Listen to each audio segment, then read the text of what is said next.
let's take a moment to look at intermolecular forces and practicing how to tell what type of force we have. We can make an intermolecular forces flowchart. This will hopefully help you know what to do, know what to look for when trying to figure out what type of intermolecular force we're dealing with. So the first thing I would ask is, does the substance have a metal in it?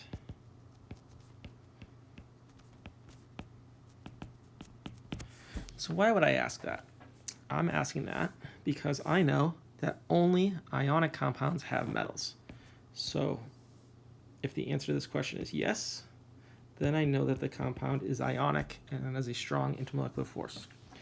If the answer is no, then I know that it's not ionic, so I have to move on from there. Ask myself another question. Is the molecule polar? And remember, that can be tricky. That depends on what the molecule is made out of and what shape the molecule has. If the molecule is not polar, no, then it has London dispersion forces only. If the molecule is polar, and I answer yes, then I should ask myself another question. Does the molecule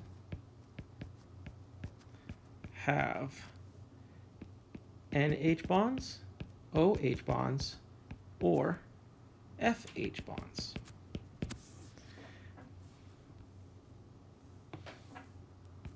If the answer is yes, we might recognize that that means that the molecule has hydrogen bonding for an intermolecular force. A reminder that hydrogen bonds are not an actual bond. If the answer is no, it is polar but does not have these bonds in it, it would simply be a dipole force. Okay, so here's the flowchart all together. We can use these questions again to figure out what type of force we're dealing with. So let's look at some examples. Example 1. Let's say I'm working with KCl. First question. Does this molecule have a metal? Yes. Potassium is a metal. That means this has ionic bonds. And we can stop there. 2. Let's look at CH4. Now, people see an H and they automatically think hydrogen bonds, but you gotta be very, very careful with that. It has to have nitrogen, oxygen, or fluorine. That doesn't have these, so we can tell right away that there's no hydrogen bonds here. We can also tell that it's not ionic because neither C or H are a metal. So we have to decide, is it polar or nonpolar? And I do that by drawing the molecule. I would normally start with my Lewis dot structure, but I know that the Lewis dot structure is going to be AX4, and that's going to be tetrahedral. And I know that because of this shape, it's all symmetrical. All hydrogens are on the outside of a tetrahedral. That means this is nonpolar, which means it has London dispersion forces.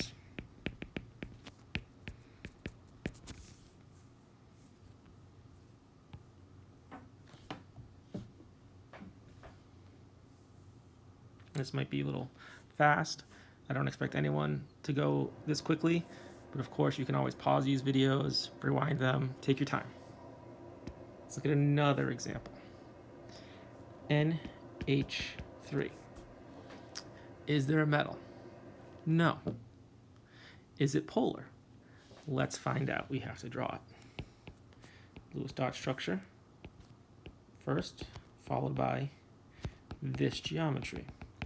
This geometry is trigonal pyramidal. This is one of our polar geometries, as long as all the atoms are not the same, and they're not the same here. So this is polar. Now, does it have NH, OH, or FH? It does have NH, which means it has, so it's polar, and it has hydrogen bonds. So that is the type of intermolecular force that this has. And we might have been able to notice that right away just by seeing that it was made of N and H. One more example. 4. Oxygen difluoride. Is there a metal? No. Oxygen and fluorine are nonmetals. Is it polar? Again, we need to draw it. If I draw the Lewis dot structure first, I can find that the geometry here is bent.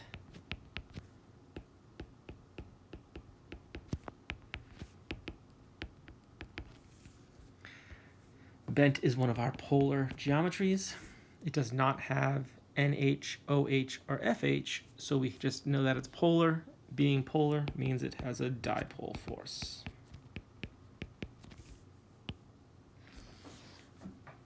So those are the questions you can ask yourselves to figure out the different types of forces.